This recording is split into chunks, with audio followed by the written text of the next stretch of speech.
Hi guys, நம்ம வந்து geometry dance விளாட போகிறோம். மறக்காம லைக் ஷேர் சப்ஸ்கிரைப் பண்ணுங்கள். ஏன்னா நம்ம டிஸ்கிரிப்ஷனில் போட்டிருப்போம். 1 லைக் ஒரு மோட்டிவேஷன் மாதிரி. கேம்குள்ளே போகலாம். ப்ளே குடுறா, இல்லை செலக்ட் கேரக்டர் கொடுப்போம். குடுறா.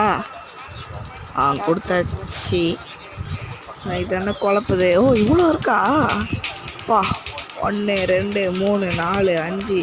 ஐயோ, நிறையா இருக்குது கைஸ். கேம்குள்ளே போகலாம். லெவல் 1 கொடுத்துடலாம். வாங்க கைஸ், நார்மல் மோட் இப்போ கொடுங்கடா. எப்பா போகலாம். போடா அட்டம். ஐயோ போச்சுடா. அப்படா கமான். ஐயோ போச்சு கைஸ். போடா சூப்பரா. போடா தம்பி, போடா. நீ டேஸ்னா நான் அதுக்கு மேலே டேஸ்டா. போடா ஜியோமெட்ரி டேஸ்.